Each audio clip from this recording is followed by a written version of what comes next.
You're listening to The Charity Show, the podcast for charity insiders by charity insiders. If you enjoy the show, please take a second to rate, follow and subscribe on your usual podcast platform. And here's what's coming up in episode 27. So we have seen some really significant growth in how AI is being used across the sector. So, for example, 3/4 of charities, so 76%, are using AI tools in their day-to-day work. I think this is one of the most revolutionary technologies we've seen. In fact, there's an amazing professor called Donald Clark who says that generative AI changes our relationship with knowledge. So if you're looking for a historical comparison, it's the invention of the alphabet and the invention of the printing press. So this isn't just about some new tools we have, some new ways of working. This is a really fundamental shift that's going to shift economies, shift the context in which we operate in. And therefore, yes, it definitely means there's a huge impact on our sector and on our communities. This was an event that happened in Ireland, County Dublin, when almost 200 Marilyn Monroe lookalikes made a splash at a beach for a Hollywood-themed charity swim.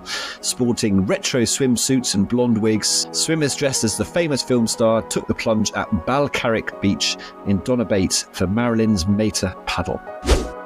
First up, we got Fee Knight, who got in touch talking about the Befriending Project. The project has been running since 1994 and supports people who are isolated and sometimes housebound. May have physical or sensory disabilities. Volunteers for our Befriending Project make weekly 1 to 2 hour visits to clients in their home where they might stay in and chat over a cup of tea, go out for a walk, or undertake a local activity.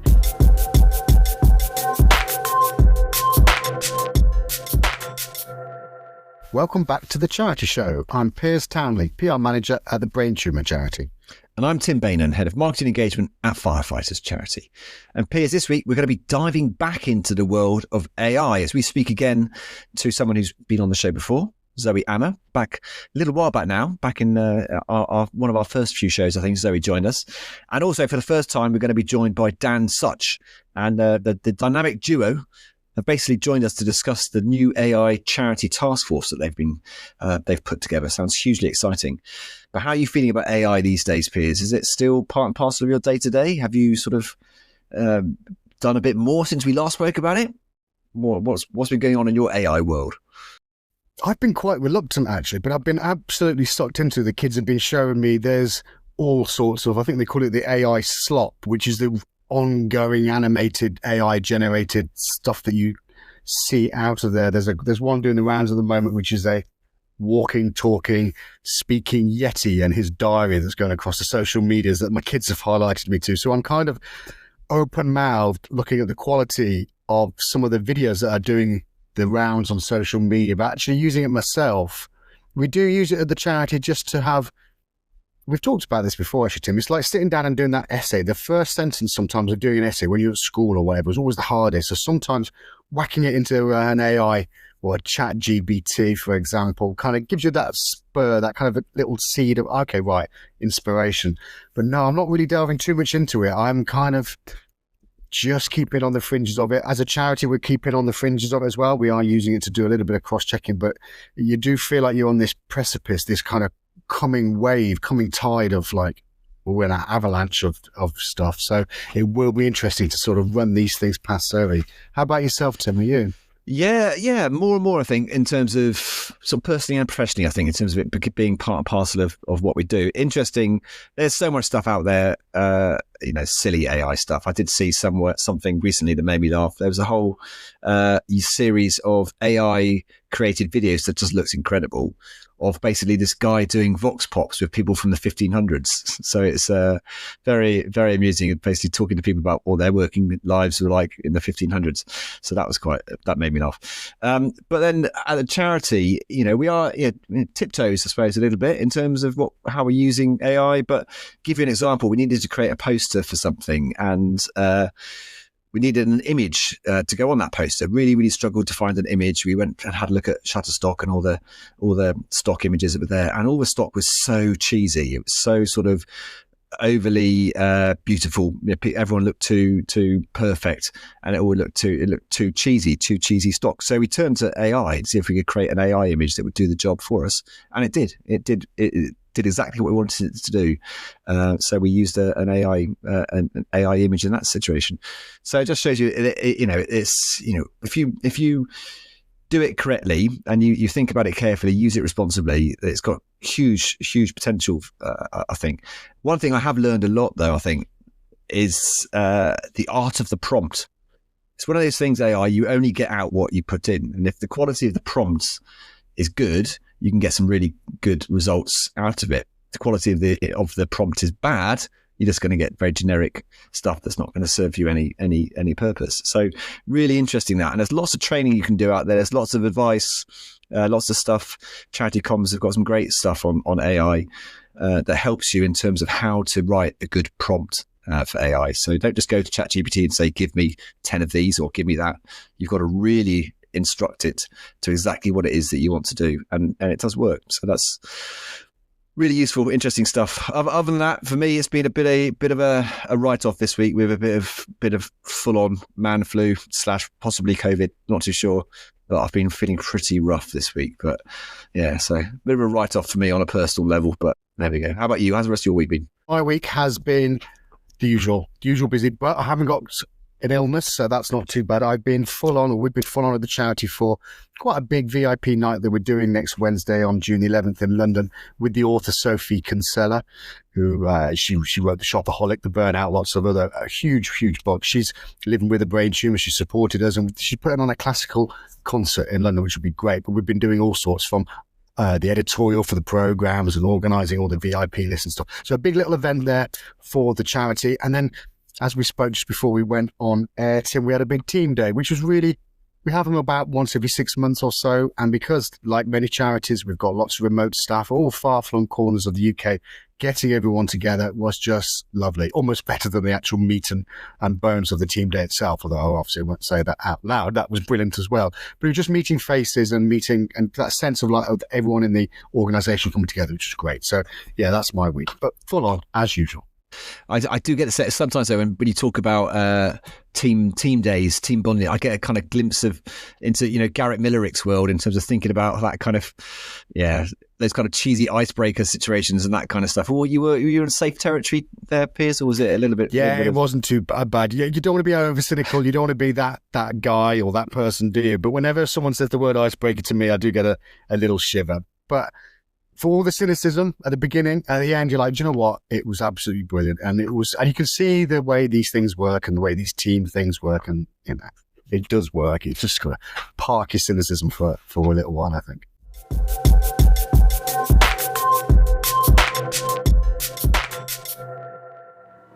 We're joined today by someone you've probably heard on the show before. Zoe Amar is back. And this time, she's brought along Dan Sutch from Cast, who's with us for the first time. Together, they've launched the Charity AI Taskforce, a new initiative aimed at helping the sector get to grips with what AI means for our work, our communities, and the future of civil society. There's a lot to unpack here, so we split the interview into two parts, as we usually do. And in the first half, Zoe and Dan explain why the task force was set up and why now. We talk about the opportunities, the risks, and the pace of change. Then, after a quick break for some sector news, we're back with part two, where things get a little bit more practical. We get into policies, real-life charity examples, and what it looks like to take a thoughtful, collaborative approach to AI. So whether you're leading a large organisation or juggling 5 roles in a small one, there's plenty here to get your teeth into. So let's get started.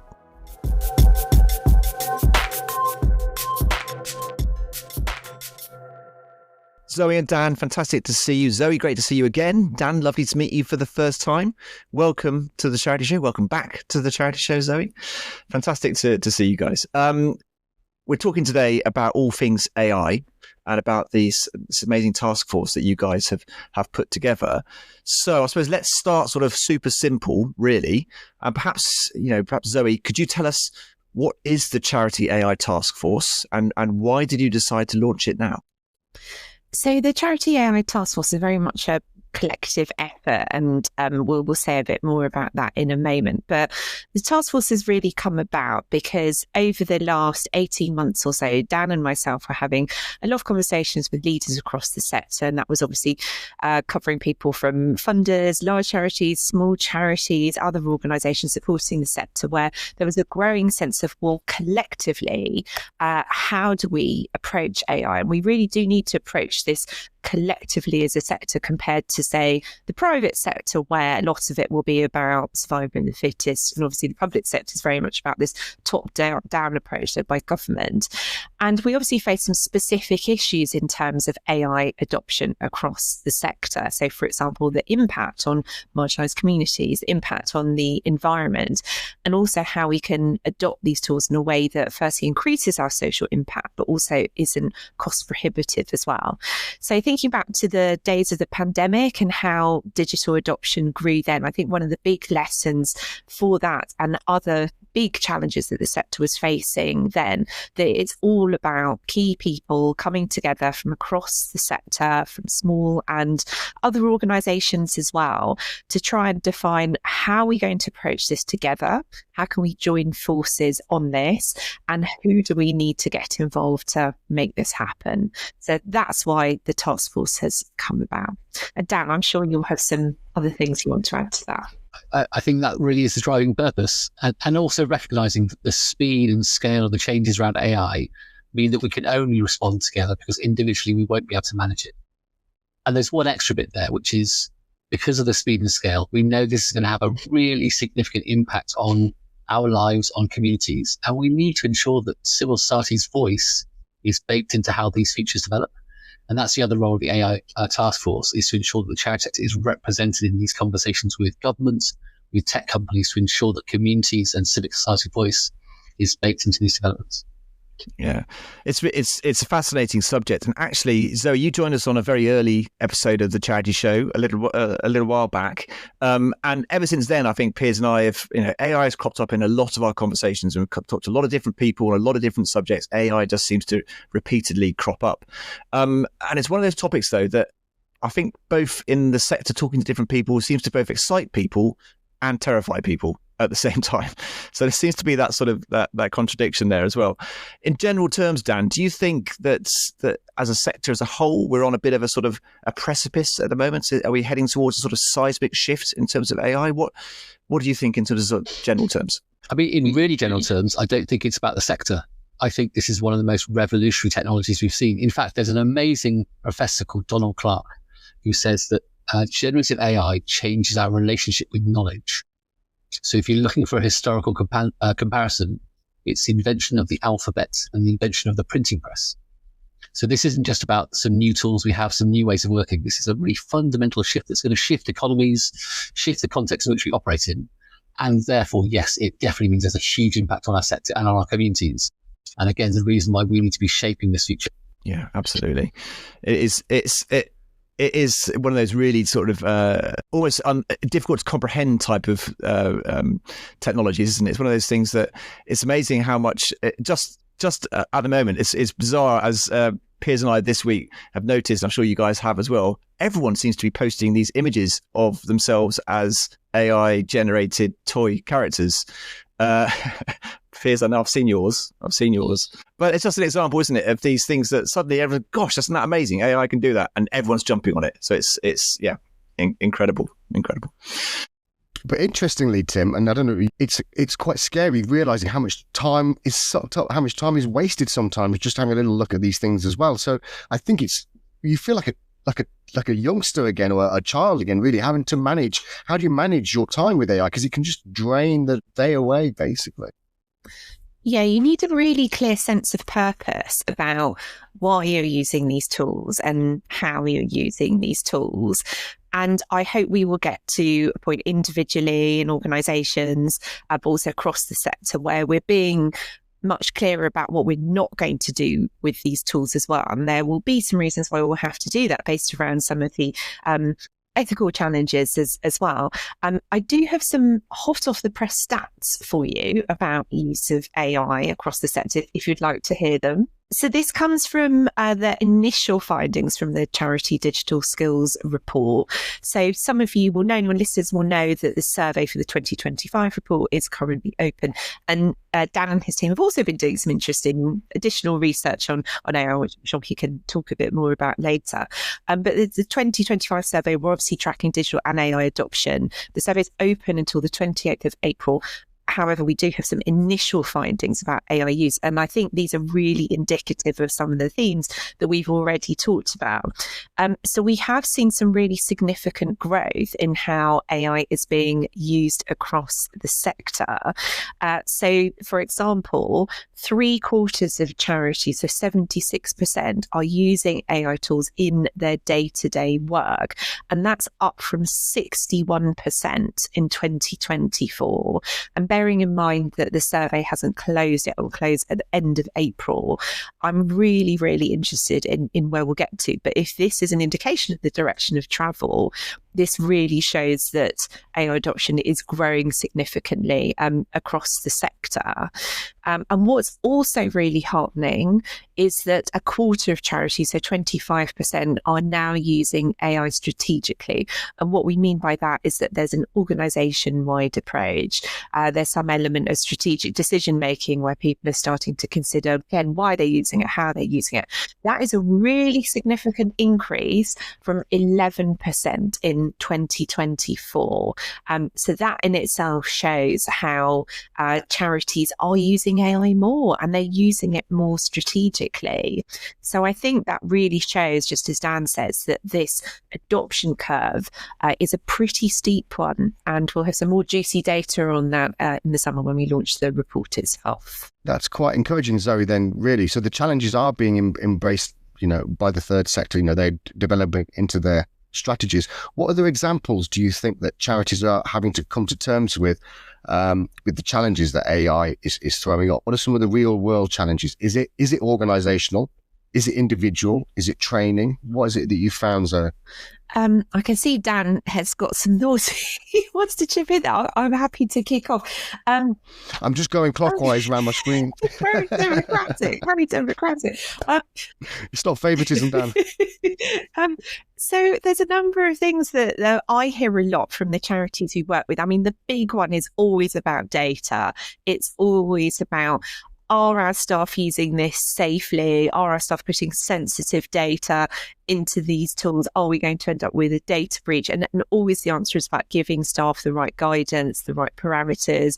And actually, I think a really underrated area that's important for the reinforcement of those rules is about managers. I mean, big part of digital change always comes back to the day-to-day support and guidance and objectives that managers are setting.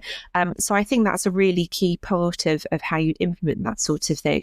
And then obviously there's the ethical side of things as well, and the environmental impact. So just one example of the ethical side is obviously about the potential for bias within these outputs. I mean, just as an example of that, we were doing some research into guests for the next season of our podcast, and I said, please, can you give me some interesting examples of more charity CEOs that we could interview? And you can imagine how there was a real lack of diversity in the CEOs that it recommended. So that was a real case in point. So I think that is another key area as well. And then obviously there's the huge environmental impact of using these tools as well. I believe that using, an AI tool, it could be something like the equivalent of the energy used to create a bottle of water. Dan, I think you might be closer to some of these stats than I am. But it really shows that the more these tools get embedded in our day-to-day working lives, and I still think this is a huge opportunity for the sector, we have to be really intentional about how we're using them and what we want to achieve from them. So you've just made us feel guilty now about generating those AI Playmobil, those AI graphics for like our walls now. Dan, sorry, you chip in. What are your views on this? I mean, just on that, there's a balance, isn't there? We do need to play with these things and explore them to understand their potential and to think about what it means for our work and how we can achieve our missions. But we also need to do it in a mindful way. And the phrase we use is, what's worthwhile AI? So if we're using it to learn to understand its impact, if we're using it to understand how we can better serve our communities, that is worthwhile. once we've understood the image generation, actually perhaps always creating images just for fun, that's probably not worthwhile. And there are amazing sites like Better Images of AI, which are wonderful for wonderful images. What we find, and sorry, just to take that on even further, the other thing that we're noticing is these tools are developing at such a pace. So you're right. Last week's big thing was image generation. As we're recording this, slightly ironically, Google are rolling out a podcast feature that can turn any of your documents into a podcast. Yeah, we don't know what's going to come next week or the week after. So there are all these new features and functionalities that are emerging, which means possibly the thing we need to get better at the most as a sector is how we can test and respond to the changing environment and figure out how we make our way forward. And that's why the collective approach is so important, because we can't all do that individually. So collectively, how can we kind of figure out the best use of these tools, share it with our peers, and then move on? Sorry, can I just come back to what you were saying, Zoe, about that strategic adoption of AI? Are you seeing that more charities are creating and adopting policies around AI so that it's built into their organizational structure as well? Is that something that's becoming more regular and relevant? Yeah, absolutely. So we are seeing more charities are adopting policies. So just looking at the findings from that initial cut of the data we've had so far from the report survey. So far this year, 50% of charities are developing an AI policy. And that's a really significant increase on 16% in 2024. So more than doubled. So that's gone up to half of the charities we hear from. And actually for large charities, it was even higher. So it was actually 66%. So that shows that charities are taking the governance side of it seriously, which is great. Where I always think this is a really interesting challenge, though, is really about where the rubber hits the road. So you can have a great AI policy, but if you're not having that day-to-day reinforcement of it, and some of that will come from managers, some of it will come from your culture as well, getting that balance right, as Dan says, between encouraging staff to learn, but also to be a bit mindful about why and how they're using these tools, then that means that your policy might not get fully delivered on. So I'd say the policy is just the start of the journey, and you will need to continuously review it and iterate it, especially because of the rate of developments coming through with AI, which Dan mentioned earlier. Sure. And would you have an example or a somewhere, or be able to point people in the direction if they were listening to this, and small charity, big charity, whatever, and they don't know where to start in terms of an AI policy? Is there somewhere they could go to there? They could find a template, and they can get some ideas of what they need to include in that policy? Yeah, so there's a digital leads network, which is made up of about 250 people from different charities across the UK. And within that community, they're sharing their examples of policies. So there are quite a few templates that are being shared and being reused. If you go to the wearecast.org.uk website, you can find a list of them there as well. But I think that's one of the parts, again, of this opportunity to reuse what other people are learning. There are loads of kind of starter templates, starter experiments, stories of people's practice. And the more we can share those and reuse them, the better. That comes back to a point I was going to ask you, Dan, about. Actually, I don't know whether this question probably answers itself, but it's the point that you touched on, that we can't do this individually. So charities can't do this individually. It has to be collaborative. So you have all these amazing variety on board with the task force. You've got the big funders, you've got the frontline charities. What are you hoping that this mix of voices will bring to the table, and probably above and beyond what we've just discussed about, really? But what is it that's key to all of that collaboration, do you feel? Yes, so I think there's a few ways of looking at it. So firstly, it's how do we share better so that everyone can move as quickly as possible, safely. And that's recognizing that, for a very quick look, the amount of funding that went into charity digital last year is about 1/3 of 1% of the amount of commercial investment in AI. So the amount of investment in commercial AI is just incredible compared to the resources we have. So how can we kind of share emerging practice, share what's working, what's not working well, to help the whole sector move forward? That's the first part. But the second is, one of the roles that charities play as a vital part of social infrastructure is identifying new harms in communities. And at the moment, charities, we're not really in a position to understand new harms caused by AI on our communities. So if we can understand these tools, if the sector can understand new harms and how it's affecting communities, we can use our strengths collectively to then influence and share that with governments and with tech companies to ensure that AI works for everyone, not just for the corporates who are running it at the moment. And Dan, just on the subject of the task force, I'm just trying to. We know that a lot of small charities listen to our show, and we hear from people occasionally asking for advice on different things. Say I'm working for a small charity. I'm already juggling 10 different jobs as well as my own, all kinds of lots going on. Why is the task force relevant to me? And what can I get out of it, and how can I contribute to it? Yeah, brilliant. And that's one of the critical questions we keep on asking ourselves: how do we ensure it's really useful and making the great impact? So the first is we're collecting lots and lots of examples of other small charities and large charities and funders who are using AI. So we can share those examples, say, this is something that's been tried and tested. It might help you become more efficient. It might save you some time, might help you reach more or whatever. So lots of examples. The second is, if you continue to share with us your concerns or the challenges you're facing, we're connected in with a huge network of, 150 grant-making organizations who are all exploring the role of AI. We can share it with them and say, this is the support that's needed. This is the funding that's needed. We can represent on your behalf and see if we can get more resource to the sector. And then more broadly, as those charities understand the impact on their communities and on themselves, we can represent that to governments and to tech companies and try and influence how we're being supported more globally. We really want to hear more stories and insights and examples, because obviously we've got some great quant data now from all the research that's going on across the sector, whether it's Dan's AI research or the work we're doing on the digital skills report.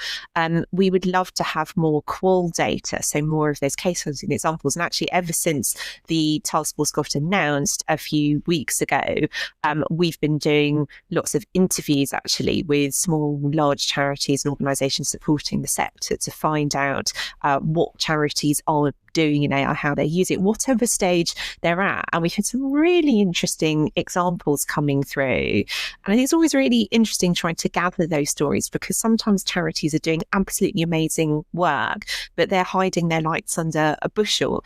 So I'd say to any charity out there, especially small ones, please get in touch. We can share the contact details for the mailbox, for the task force. We really, really want to hear how you're using AI, any concerns about AI, anything you're excited about in terms of AI. And then we can better represent that in the conversations that we'll be having with government and with funders and with the wider sector. And do you think, Zoe, that those insights that you talk about in terms of that input from charities sharing, what they want out of AI, how they might use AI, where they see the benefits, is that actively going to shape the future of the tools themselves? Do you think that new tools will be developed or existing tools will be adapted to better suit the sector as a direct result of that collaboration and that input from charities? Well, we would love that to happen. I mean, just to explain how I see this whole AI tooling landscape changing, bearing in mind that we know hundreds and hundreds of these tools are being launched every month. Now, obviously, the focus for all the media attention will always going to be on the big players, the ChatGPTs, the co-pilots of this world. I would expect that landscape to become even more diverse over time. And one of the opportunities, as much as the challenges for the sector, is that we create very little proprietary tech of our own. We're just not configured to do it in terms of funding or skills or capabilities. And therefore, one of the roles of the task force is really to try and, in the long term, open up those opportunities for cross-sector partnerships. And that's where I really believe that charities could start to influence how some of these tools are developed. It might be on some of the more niche areas of the tools. So, for example, if you're a mental health charity, you start to develop a partnership with a company that's focused on tools in terms of using AI to support people with their mental health. Then you can start to influence that and make sure it's done in the right way. It's ethical. It's developed in line with what you're hearing from the community you're supporting, and you're really advocating for those needs. So absolutely, I believe that can be done, and we can play a role in influencing that as a task force. I think there's a piece of work to be done behind the scenes around brokering and funding and the ethical frameworks that need to be put in place for those partnerships to get on the right foot and to be truly equitable? Yeah, I would love to build. I would love to build on that, because there's a movement called community tech, which is about how do you build technologies where the people who are impacted by its use are owners of it or have direct influence in how it's developed and operated. And we're already seeing examples of community and sector and AI technologies. One of the wonders is many of these the commercial tools, they have open source versions that are a few months behind the main ones that we're all using and paying for. And they're being adapted already specifically by communities for their own communities. And there are some great examples. There's a wonderful example being developed called Goose in the heritage sector by Arts Marketing Association and AI for Culture, which is taking some of those open source tools and really think about what's it means specifically for that sector where it's influenced by those charities.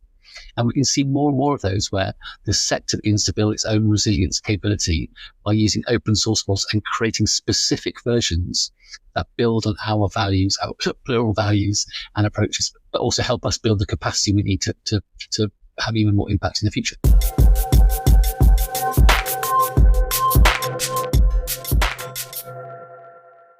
You can't help but be fascinated by the whole conversation around AI. Obviously, we talk about it week in, week out, Tim. Slightly scared perhaps as well, but it's fascinating nonetheless. And we'll have more from Zoe and Dan in a bit. But first, what's caught your eye in the news this week, Tim? Yeah, actually, something that's caught my eye this week, Piers, is a local story that appeared on the homepage of the BBC website. Actually, it's not very often that our local town gets in the news, but this is a really sad story. And basically, our little local food bank, which is not, I say little, it does an awful, it's quite a big food bank, does a huge amount of work, got vandalized for the second time. And horrendous, really. I don't know, whoever did it broke in, caused a huge amount of damage, wrecked an awful lot of food, created a vast amount of mess and no doubt quite a lot of cost as well. It was really horrible to see. You don't like anything like that happening to anybody, but when it happens locally to an amazing cause like the Heart Food Bank in Fleet, it does hit home. It's really, really sad state of affairs and some very, very, sad people to have done that, really. I don't know why anyone would want to do that. But anyway, it happened tragically and sadly. But one of the things that is pleasing to see has been the local response to that. And as you would expect from our local community peers, people have clubbed together and are doing what they can to support in terms of helping with the clear up and then also offering more food to help replenish the supplies that they lost during this sort of devastating break-in. So, a local story that made national headlines for the wrong reasons. But out of things like this, sometimes you do see little sparks of good, and it's nice to see that the volunteers there have been supported by the local community to sort of bring things back together and to rebuild and to support people in our local community who need and rely on that food bank. So, a sad piece of news, but some local good to come out of that. And also, another piece of news on a lighter note that I spotted recently, I think I might have pinged it to you on WhatsApp actually, because it made me laugh, was this, just because the photo is a cracker, this almost 200 Marilyn Monroe lookalikes taking the plunge for charity. So this was an event that happened in Ireland, County Dublin, when almost 200 Marilyn Monroe lookalikes made a splash at a beach for a Hollywood-themed charity swim, sporting retro swimsuits and blonde wigs. You've got to take a look at the photographs. We might have to see if we can post them on our socials, Piers. Swimmers dressed as the famous film star took the plunge at Balcarrick Beach in Donabate for Marilyn's Mater Paddle. The event, which was in its second year, was organised to raise funds for women's cancer care in Dublin's Mater Hospital. The goal was to generate funds to support the hospital in speeding up cancer diagnosis, enhancing treatments and providing world-class care to women from all over Ireland who come through its doors. So they do some amazing work and hopefully they made a decent amount of money from these 200 incredible blonde Marilyn lookalikes who braved what looks like from the photographs a very cold Irish beach for a swim. I don't know if I would. Would you, Piers? No, definitely wouldn't. That beach definitely needs to go through a filter, beautiful though it is. It needs to go through a sunshine warmth filter, doesn't it? Yeah, definitely. How about you, Piers? What have you seen in the news this week? Well, this has been a bit of a quandary because my cynicism head comes on. But Mr. Beast, you're a fan of Mr. Beast, aren't you, Tim? Yeah. I've seen you with all the merch. We've both got all the merch of Mr. Beach's channel. William, Mr. Beast's channel. Mr. Beast. Yeah, William knows all about. My kids love YouTube stars are The thing. they're everything, aren't they? So yeah, I know all about Mr. Beast, and he's not short of a penny or two, is he? Well, this was my next point. The geezer is worth, allegedly, £5 billion from his YouTube creative content, 400 million plus subscribers on YouTube. So not to be sniffed at with that sort of following. Now, he long has a long arm to what he does, he says. Lots of critics challenge him on this, but, is he doing it for clicks and likes, clicks and giggles? But he's planned now to let the next 40 donors who can stump up £100,000 each to his registered non-profit, they're going to have the chance to join him on the actual set of his Amazon Prime reality TV show, to get a tour of the North Carolina studio, hearing from the production team. So a real kind of VIP treatment to spend time with him, but $6-figure price tag to enter that. So that's quite a lot of wealthy YouTubers out there who want to do it. But he says that, profits from this, multiple hundreds of thousands of pounds charitable gesture will be going to grassroots projects out on Africa that he's done before, and all sorts of things out there. But obviously he's getting a lot of flack. People are saying, well, is he doing it just for the likes and the clicks, or is he really, generously minded? And I suppose the dilemma is, well, the money's got to come from somewhere. So if he gets a massive amount of subscriptions on the back of it, some charities get some much needed funds to help people. It's kind of where do you lie in that in between thing? But big numbers, big star, huge presence, huge amount of awareness. So chicken and egg, really, with where you fall down on it. But yeah, so that's caught my eye.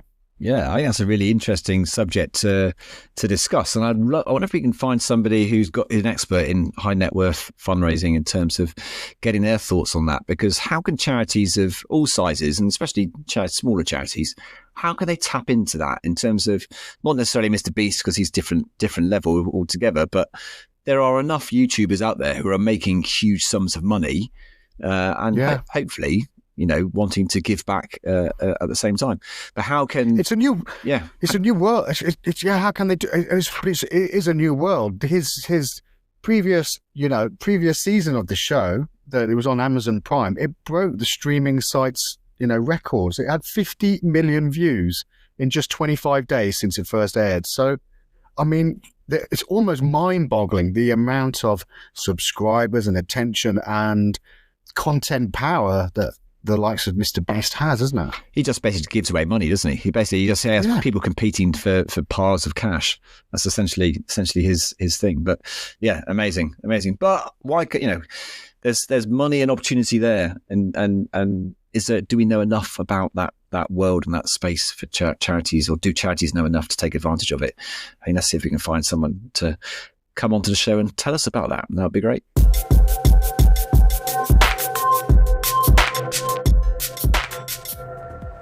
In part one, we heard from Zoe and Dan about the Charity AI Taskforce coming together and the scale of the change that AI is bringing to the third sector. Now in part two, we're going to get into the practicalities, from data risks and policies to the cultural barriers charities are facing. We look at what it really means to adopt AI responsibly. Plus, Zoe and Dan share some brilliant real-world examples of how charities, big and small, are already experimenting, learning and leading the way. Let's dive back in.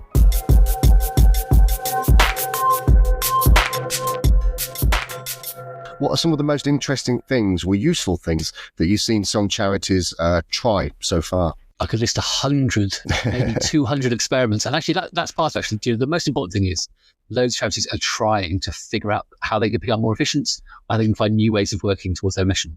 So we've got examples of something called NoBot, which is a tool provided by a foundation, which you can put on your website. It's a chatbot, but it only draws on information from your website. So if I come to the charity show and say, tell me about how best to fundraise, it might go, we haven't got that, so I'm not going to answer it. Or it might find me the specific podcast or the specific text that's relevant. And so we worked with 10 charities over the past few months who've been testing that out. And now people like Akivo and a few others can now put that onto their sites. So we've got some who are thinking, like, how do you make this stuff more accessible? We've got an organisation that's using image generation to create better descriptions to then commission human photographers to create pictures for their annual reports. And they said, look, this is the kind of style we meant to say, and we didn't quite have the language. And then I saw the most wonderful example in a community centre just a few months ago, where a Ukrainian grandmother and an English grandmother were talking. None of them, they couldn't speak each other's language. And they had a 20-minute conversation about cooking by using ChatGPT to also translate between. So we're seeing all sorts of examples of how do you make information more accessible, more open, how do you have people doing deep research and finding new insights. There are loads and loads of examples, and that's what we want to share more of through the task force. Some amazing real world examples there. I love that last one. But that is showing the side that I don't think the media is actually picking up on. It's all doom and gloom and terrifying and a threat and a challenge. Well, actually, there are lots more grassroots, especially in the third sector, grassroots beneficial uses of it. So one of the lenses to this is we say there are perhaps kind of 4 entry points to this. There's one, which is how do we think about these tools to help us become more efficient in our current ways of working? And we see that with fundraisers right now. The number of organizations that are using generative AI to help them write applications more quickly is increasing really, and we're seeing people that shift from 3 days to write an application to 30 minutes. So how can we become more efficient? We're then seeing organizations saying, with these new tools, how else can we organize ourselves to achieve our mission? And then with having all the the bigger global conversations about what's happening in the wider context and what's that mean for us. But the question that I would leave leaders in the sector, the question I think there is most important for them is, what are the implications for AI on your mission? And when you take that question, you might think that our mission is to support young people to develop skills into employment. What does AI mean for each of those 3 things? And then you realize actually it becomes a strategic priority for, I think, every charity. Yeah, bringing that relevance down to that micro level within an organisation. I was going to say, I think that's absolutely right. This is a really important part of how I'm seeing charities scaling their use of these tools. And actually, we know from some of the initial data we've seen so far from the digital skills that scaling is a bit of a challenge. So exactly as Dan says, you get to a point where you're starting to use these tools so much, inevitably you need to begin to prioritise. And the organisations I've seen do that most successfully are the ones who are looking at impact on mission. So obviously there's the internal side of it, and improving productivity, that makes a huge difference. But absolutely, where you can start to say, well, we're going to focus on these use cases because they're helping us deliver what we were set up to do, our charitable purpose, more effectively. That starts to give you a sense of, again, why you're doing it and how you're doing it, also when you're not going to do it as well. That's really interesting. Really interesting. I just wanted to pick up a point, Zoe, there from the Charity Digital Skills Report. I think it was roughly that 80% of charities say that AI is relevant, or they acknowledge that AI is relevant, or a huge amount of charities say it's relevant to their work, but they do feel totally unprepared. And is it because it's a new technology, a scary technology? What is it that's stopping them feeling more confident, do you think, Zoe? Yeah, it's a good question. And that has actually started to shift a little bit this year. So in that initial set of findings that we published earlier this week, so 44% of charities either strongly agree or agree that they're now responding to the opportunities and challenges. And only 22% of charities felt prepared to respond to those last year. So again, that's doubling the number. So I think that's a hopeful sign about growing confidence. In terms of what those barriers actually look like for organisations day to day, I think it comes down to a number of things. So the first thing is that I think the skills piece is a challenge.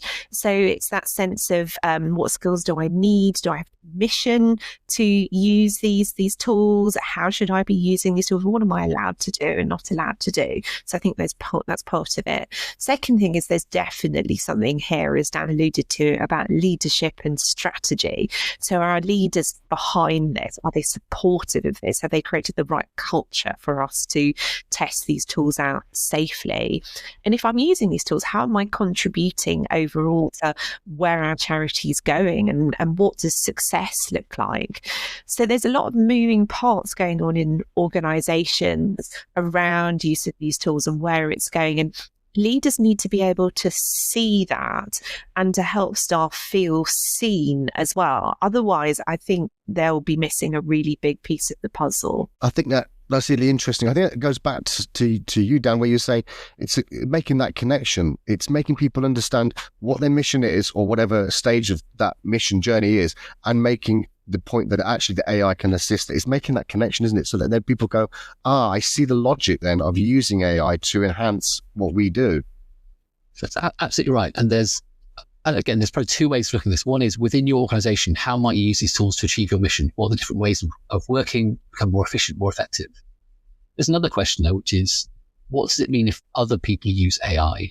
What does that mean for our mission and how we operate? Even if we don't want to touch it, what does it mean for other people to do? So for a young person's charity, for example, we know that 150 million young people are accessing something called My AI in Snapchat, which is an ever-present, ever-encouraging personal AI companion. Now, if you're there as working in a youth centre, what does it mean if someone shows up when they've got a 24-hour-a-day supportive AI companion? How might they interact with you differently? So even if you don't want to use AI in your tools, because other people are, what does it mean for you?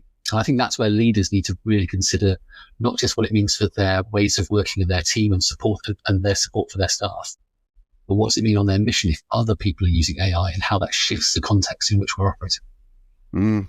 I think beyond just a charity, my own children and their use of Snapchat and My AI is like witchcraft to me. So I can see that on a micro level in itself. Sorry, Tim. Yeah, no, I agree. I agree on that front. Snapchat is the mother of all evils, I think, in our house. Anyway, I was just going to ask, do you think there's also a cultural challenge or a culture-related obstacle there for charities in terms of overcoming those kind of, whether they're misconceptions or preconceptions around AI being a form of cheating or plagiarism or not genuine work, or those kind of trying to again, an obstacle perhaps for leaders to overcome and be the people to lead from the front in that respect. But are you seeing some of that in terms of charities being reluctant to adopt it because there's this underlying cultural fear perhaps that it's not real work? There definitely is, and there's definitely the fear that what's produced isn't something you have ownership of because you have gone through that process. So there's one thing, which is you should be proud of whatever you're representing and giving to other people. Whether you use AI or not, you need to be proud of it. There's an audience of one that needs to be confident what you think, but also you're still accountable for whatever you deliver. There was an interesting research report from MIT, probably at the end of last year, maybe the kind of middle of last year, where they had 20 different documents. 10 were generated by AI and 10 were human written. And they were given to a group with labels saying such. And then they were given to another group with the labels switched. So the human written content was marked as AI generated and vice versa. And all of the people who read it said the human written content was much better. So we've got this perception that something that's been crafted by a human is better or written by a human. And that's not necessarily always the case. But for people who are using it, actually, there is a new way of thinking about how we're producing things. Perhaps similar to when we use a calculator to do maths. It's not cheating if we're really confident we know we can check the answer. Like, how can we use these tools to become more efficient, more effective in our work? But critically, get rid of the things that we don't like doing and do the things that we love. So even if you love making images or writing blogs, just because AI can do it doesn't mean you should stop. You should do the things that bring you joy and that you can contribute to others. And I completely agree with that. I'm definitely seeing a level of sheepishness about use of AI. And I think Dan's absolutely right. Be proud of your creativity and your initiative in using these tools, providing you're making sure you're spending time editing and checking and not accepting the outputs at face value, then I think it's a very good thing to be doing if you're using the tools in the right way. And we all use additional tools to do our work, right? So whether it's Microsoft Word or whether it's just using the internet, it's very hard to do anything completely in isolation, especially the kind of knowledge work that we do in the sector. So firstly, I'd say be proud of how you're using it and tell people and share. I think that's a really, really good thing to be doing. And then secondly, I think a good way to sort of break the taboo around it, as it were, is to have that shared approach to learning within your organisation, to almost have a bit of an amnesty on use of AI, obviously with parameters around it, in terms of what you can use and not use, and just get all of that learning out there on the table. And that makes it more socially acceptable, as it were, to be using these tools and to be really proud of what you're doing and how you're working different. Yeah, I think last time you were on, Zoe, you used a sandwich analogy, a human AI sandwich analogy. Start with the human prompt. AI gives you some output. The human tidies it up, edits and all that. So I love that analogy of the AI sandwich. So yeah, that's a good one. I do love a sandwich, I've got to be honest. Absolutely. Can I ask you as well? You mentioned earlier on, and we talked about it over the course of several questions around part of the remit of the task force is to potentially influence government thinking on AI and policy. What's the one thing that you'd perhaps want policymakers to really understand about the charity sector and AI that maybe government doesn't fully understand at the moment? So I'll start off with some context on this. And I know that there'll be lots of things Dan will want to share on this as well. So some of your listeners will have seen the Government AI Action Plan, which came out back in January. And it's got very exciting aspirations for how the UK is going to be a real powerhouse in AI and a real kind of at the forefront of innovation. There is nothing in that plan about civil society, and that's where we see opportunity. And I think there's an opportunity for the sector on two fronts. So first of all, in order to make sure that AI works for everyone, and I'm using the words of government there, it's really essential that the charities that's involved, because there's a lot that charities can bring to the table in terms of their knowledge of communities and the impact of AI on these communities as well. So that's really important. I don't see how they can deliver the plan at scale without involving civil society, given that knowledge and that skills. And then secondly, building on that, there's a huge opportunity for cross-sector partnerships. If we look at how other countries are adopting AI, there isn't that much from what I've seen in terms of cross-sector partnerships being a real thing, being a real USP. And if UK PLC can be the country where it says, actually, we're at the real forefront of developing AI products and services because we're actively bringing together organisations from different sectors, like, for example, the mental health charities and corporates who are specialising in developing AI products and services for people living with mental health conditions, then actually that is really, really exciting. So that's where I think there are real opportunities, and that's where we really want to make charities part of the conversation with government. Dan, is there anything you would add to that? Yeah, I think that's right. It's not always quite understood what the charity sector contributes when you're not within the sector. And whether it's the government's ambition around growth, we've got incredible innovators in the sector. We've got Access Social Care. I've been using AI to support thousands of people for years now. We've got organisations that that reach communities that we know government and business really struggle to. We know we can kind of create spaces and invite people into conversations better than others.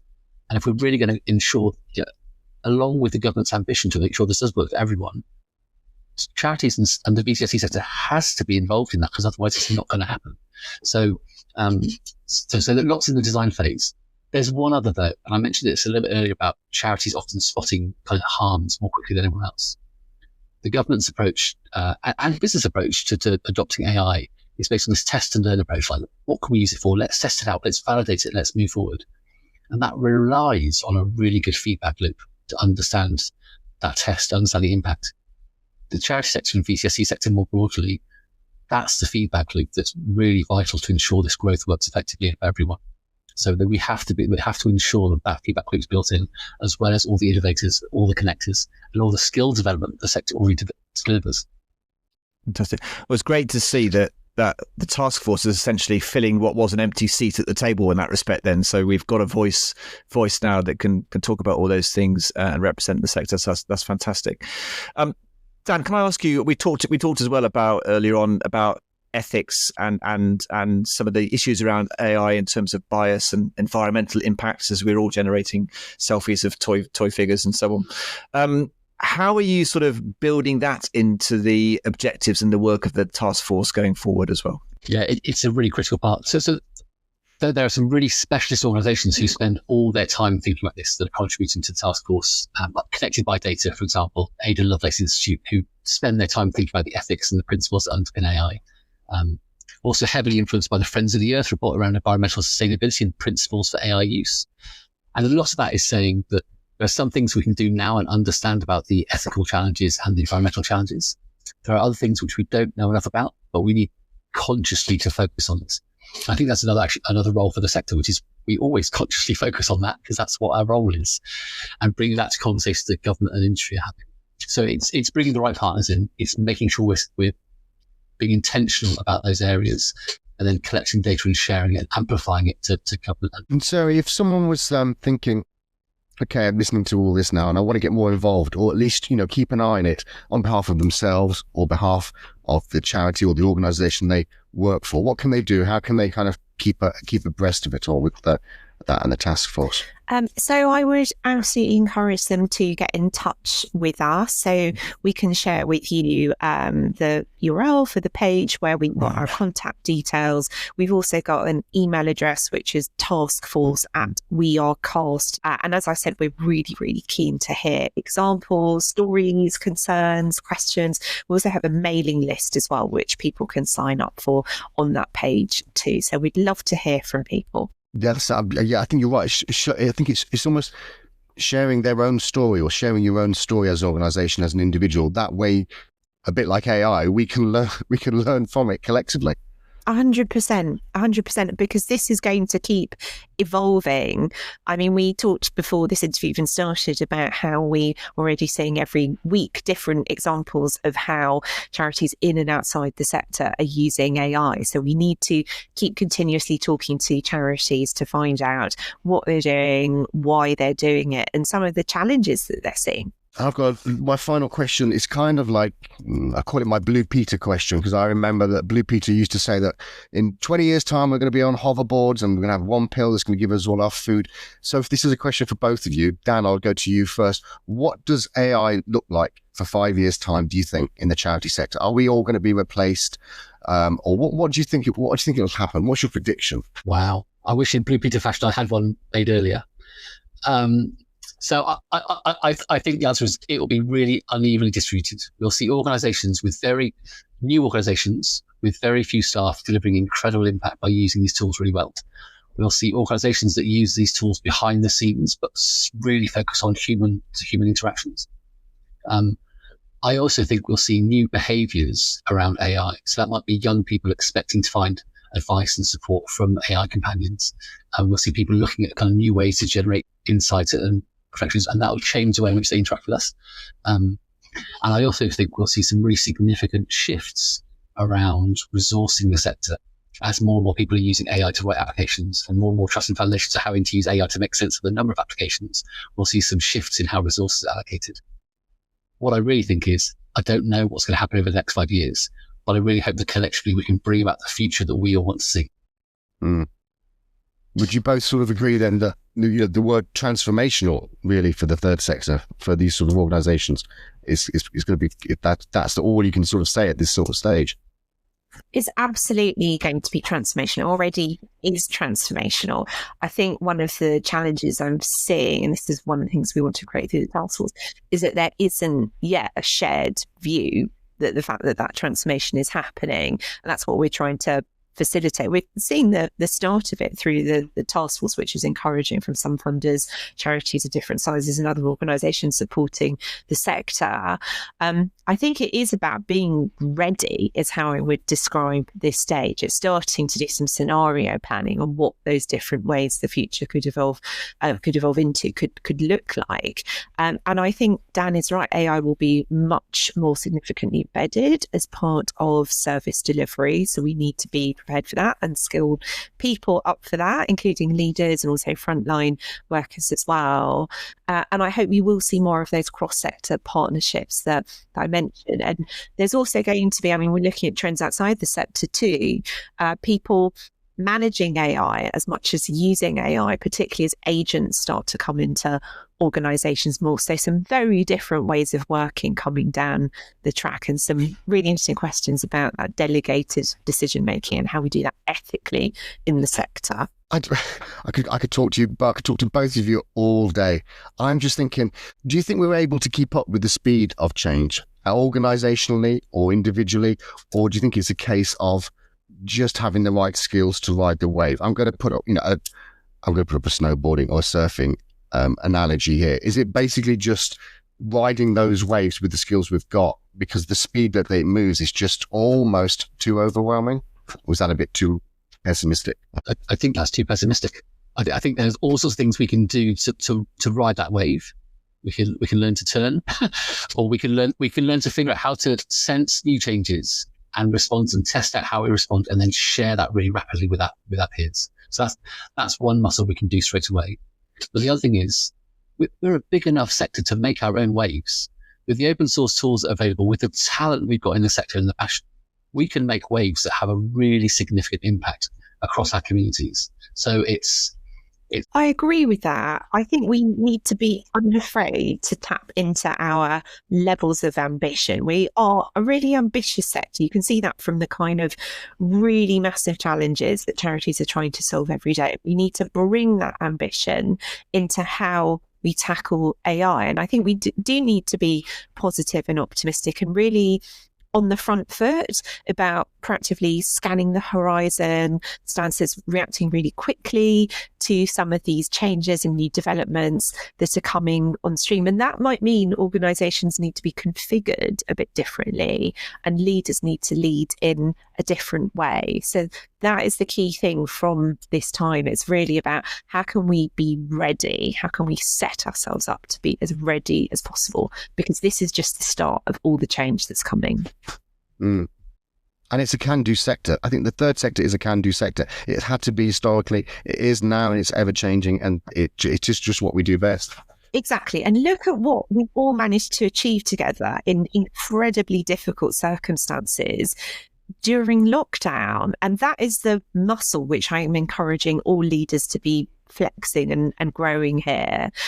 It's a similar kind of change to some extent, the scale of the change, the speed of the change. Yes, there is something very unique about AI, but we know we can adapt, we know we can innovate, we know we can do things differently in incredibly difficult circumstances across the sector. And that's what we need to lean into now and really embrace. Awesome stuff. I'm going to bring this back to Blue Peter and say thank you both ever so much. But we would just, I remember Blue Peter bringing guests back year on year. We want to bring you guys back, I think, to find out how this next 5 years goes and get a regular input from you guys in terms of how the task force is going as well. So we'd definitely love to welcome you back and find out how all things AI goes as we go forward. So thank you ever so much for joining us today. It's been fantastic to see you again. And yeah, we'll keep in touch. Thank you both. Thank you. Thank you.